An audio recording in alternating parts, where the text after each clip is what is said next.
So we've already reviewed Malcolm X, his life and the movie, and we've already also reviewed American History X. And we can't help but to think that there is a connection between these two movies.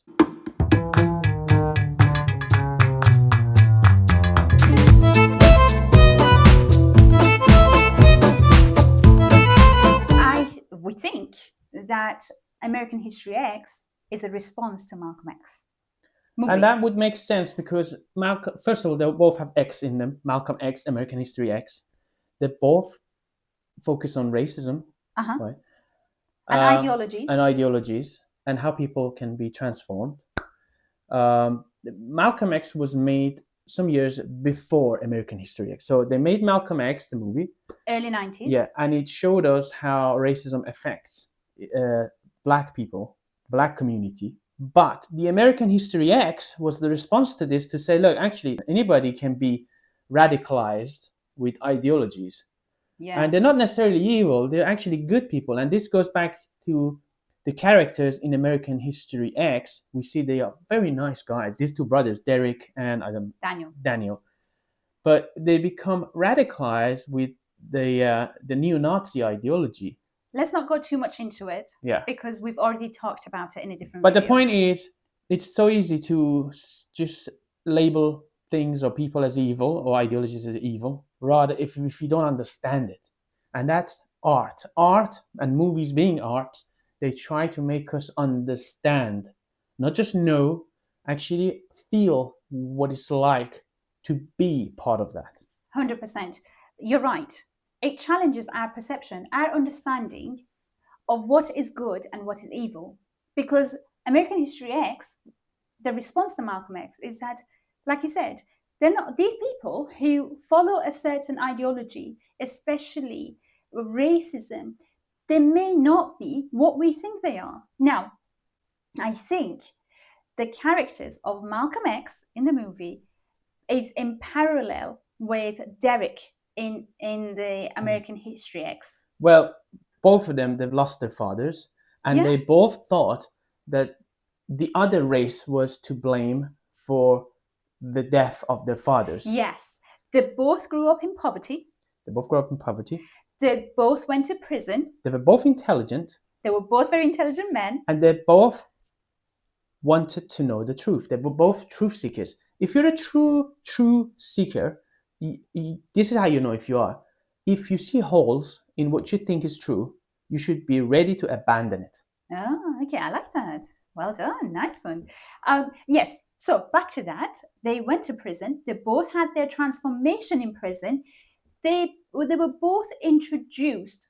When I say introduced, I mean properly introduced to books and reading in prison. So books and experiences. Let's not forget, experiences is just as important as books. I'm just thinking, Derek wasn't introduced to books in prison. There was a scene he was reading a book. Oh, okay, all right. Okay, if my memory serves me right, there is a scene he's reading a book. So he's there for a few years. So I assume he did read books. Yeah. Oh, okay. But also, what's important in Derek's story is that he experiences. It doesn't matter if in the case of Malcolm X, he's reading books. Derek is experiencing. But what they both have in common is they both question, even if it's painful. Now, the ending. Okay, this is, if you haven't watched the movies, you should. Also, watch our videos and our reviews. I think the endings are very similar because in Malcolm X, he's killed by Elijah Muhammad, okay? The person who Malcolm X followed and admired. Derek didn't die. He wasn't killed. But there's a scene in prison where he's assaulted in the shower. And I think that's symbolic to what happened to Malcolm X. So Malcolm X, yes, he was killed. He dies physically, but Derek, they kill his soul. They kill his soul, yes. Because Derek's soul is killed by the people that he admired as well at one point, people who he followed. So I think they both die, but just in different ways. And they both, they both betrayed by the very people that they thought they are fighting for. It doesn't matter what race it is. It doesn't matter what ideology it is. Whoever is in power can exploit you. Yes. What really matters in the end is you and perhaps your family. Yes. Because, Malcolm X, towards the end, he realized that he's been neglecting his wife and child, and he wanted to connect to them more, but it was too late. Derek, he comes out of prison, and he realizes that, oh my God, he's so affectionate towards his mother and sister and brother. And both movie actually saying that, following from that, they actually show that when people follow a certain ideology, they can become quite aggressive. Okay, they're not themselves because and that's why Dostoevsky calls that possessed, and that's the book of Dostoevsky, the Possessed. Okay, well, it's got different names, the Possessed, the Devils, but I think the Possessed is quite accurate because he portrays these people who are following ideologies, and they are not themselves. Okay, don't talk about it because I haven't read it yet.